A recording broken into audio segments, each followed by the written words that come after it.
Deep within the mountainous valleys of my home state, I found a strange location called the Silver Mist Forest, but no one can ever go there.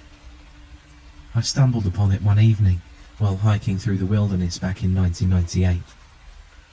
I wandered off the typical hiking trail while in the adventuring mood, and I'd all but gotten lost in the dense pine trees when I saw an old wooden sign which read, "The Silver Mist Forest." Cautiously, I journeyed further into the woods. I had with me a compass and one of those old emergency satellite phones in case I really needed to call for help. I headed east and kept walking, traversing the rough terrain.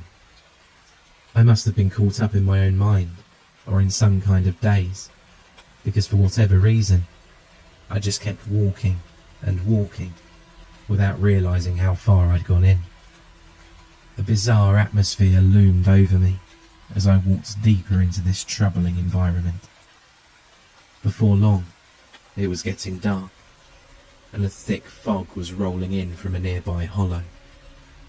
The fog scattered across the mountain, obscuring the places in between each tree, and turning it into a maze of obstacles.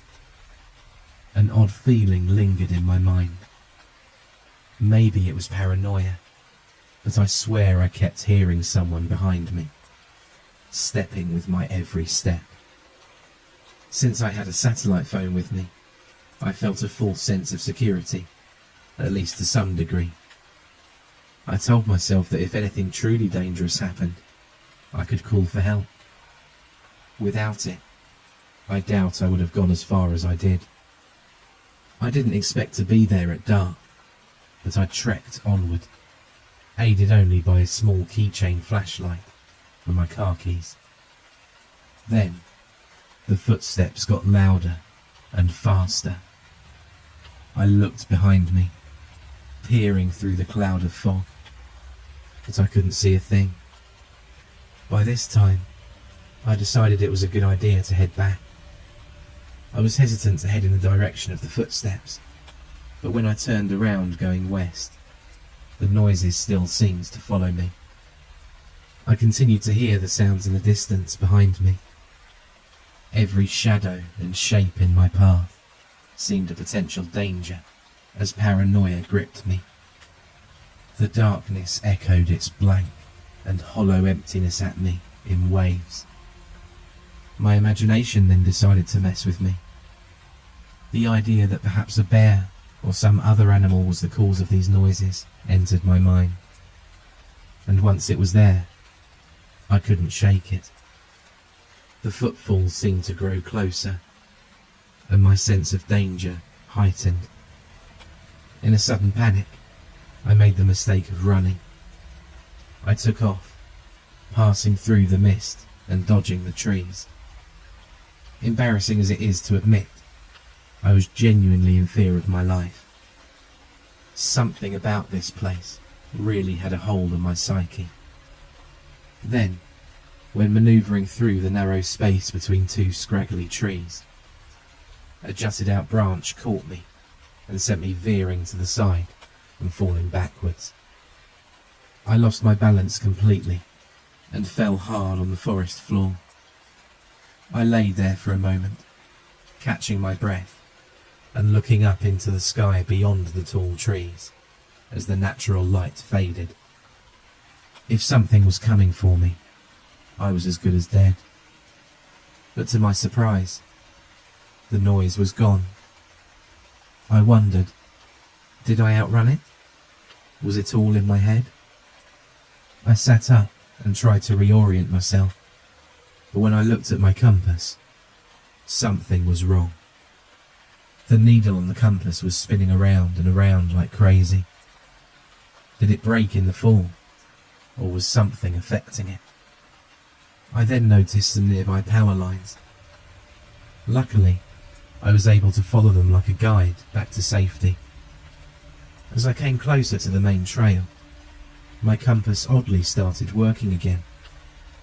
I made my way back to my car, just as the stars came out to decorate the night sky. As I drove off, I saw an unusual light in the sky. It wasn't a plane or anything like that. I'm still not sure what it was, but it shined an eerie purple glow. I hesitate to call it an unidentified flying object, but that description certainly fits. At this point, I just wanted to get home. That night, I hardly got any sleep. I just kept thinking about my experience. Every time I closed my eyes, I'd see the pine trees of the Silver Mist Forest, the fog rolling in, or the treetops extending out into the open skies. I'd hear the ominous sound of something approaching, or see the bright glowing purple light in the sky. I dreamt of running through the darkened forest, of weaving between the tall trees in a hurried attempt to get away. But what was chasing me, I wondered. The dream had felt so real. I could feel the forest floor, the fresh night air, hear the crickets, and sense the danger of something approaching. What was I running from? I needed to go back there. Something was pulling me back. It was like a piece of me was still there. However, this time, I'd go in the morning. This time, I'd be prepared to see something strange. I made my way towards the main hiking trail, driving my usual route, with the tall pine trees scraping the sky on either side of the road. Suddenly, something stirred in a nearby bush. A dark, hairy mass appeared from the foliage. It darted its way onto the road ahead. In an instant, I slammed on my brakes and narrowly avoided hitting it. There stood a human-like figure, completely covered in hair. Before I could get a good look at it, the creature ran off. It disappeared into the thick wilderness, never to return again. What the hell did I just see? I sat there, in the middle of the road for a while, shocked and dumbfounded by what just happened. Maybe it was hubris, foolhardiness, or something else that came over me. But I kept driving. It would only get weirder from there. I looked down at my watch.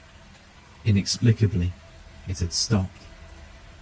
I parked my car at the trail entrance and began the trek into the woods. I entered into the Silver Mist Forest, travelling across the tough terrain once more, and heading east in the direction of the sunrise. Strangely, the power lines that guided my way before were now nowhere to be seen. The forest felt alive and active, as if every tree was conscious of my presence. It felt even stranger than before. The environment seemed to hum with electricity. The atmosphere surrounded me and clung to me like a blanket. The air was thick and hardly breathable. Again, the fog rolled in, covering everything in an impenetrable haze. A man stepped forward from the mist. Startled, I jumped back. He was wearing a green forest ranger uniform, with identifying patches on his shoulders and front pocket. "What are you doing out here? You're not allowed to be this far off the trail," he said in a commanding voice. "Oh, sorry, I was just looking around," I said nervously. I thought about telling him about the strange thing that ran out in front of my car, but he seemed like a no-nonsense kind of guy. "I'm going to need you to turn around and head back to the main trail now," he said, giving me a stern look. Something didn't feel quite right about this guy. His voice sounded almost unnatural, like a stage performer delivering a line.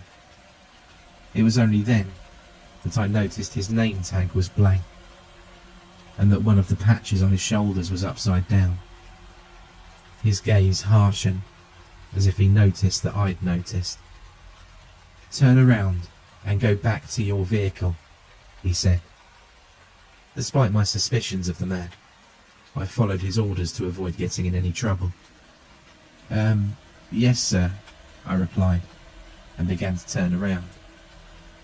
As I was walking towards the entrance, I heard him say, "Remember, you didn't see anything. Understood?" I looked back over my shoulder and saw the man vanish into thin air. It wasn't just the fog covering him.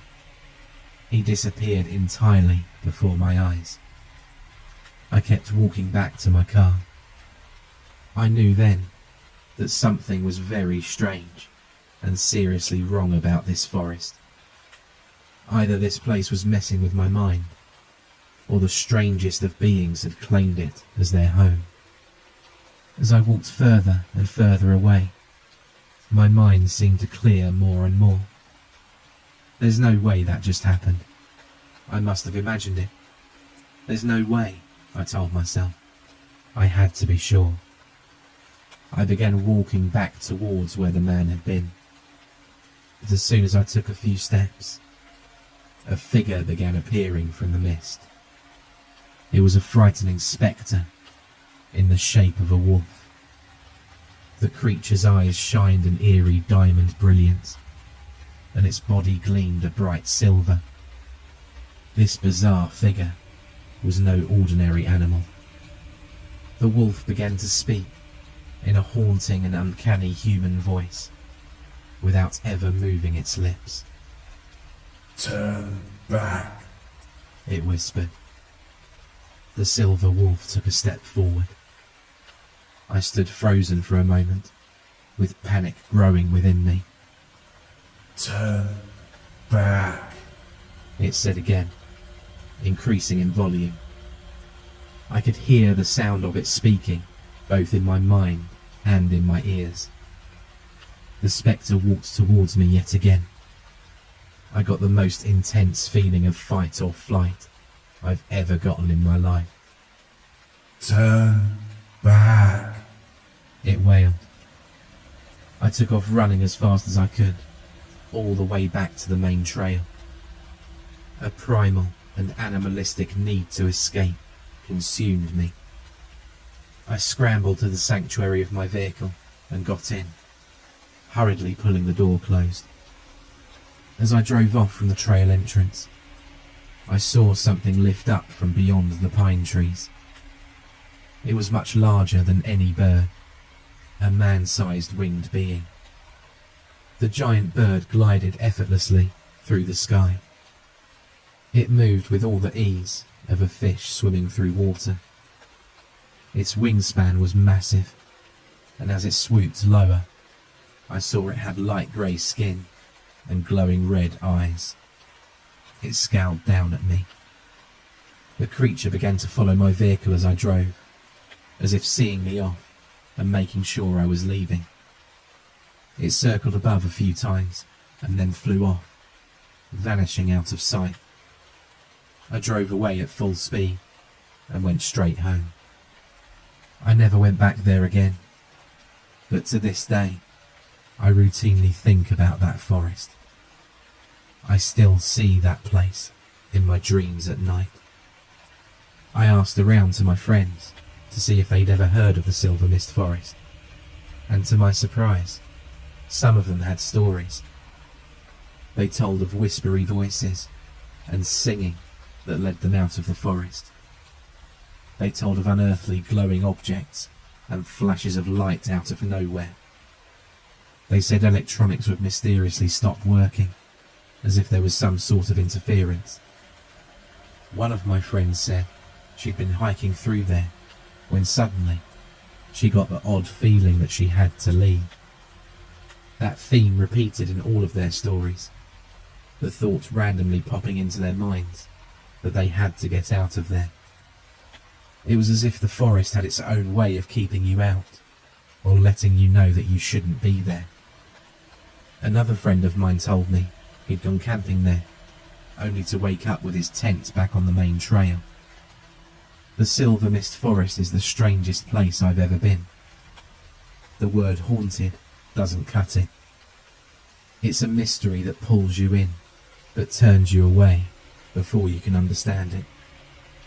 It shines in the distance of our knowledge, but fades from sight when we approach. It's a place off limits to reality, a place that human beings aren't allowed to go. The reason I felt compelled to tell about this decades later is that a few days ago, I saw a news story about the area. It said a massive fire ripped through that forest, burning away everything in sight.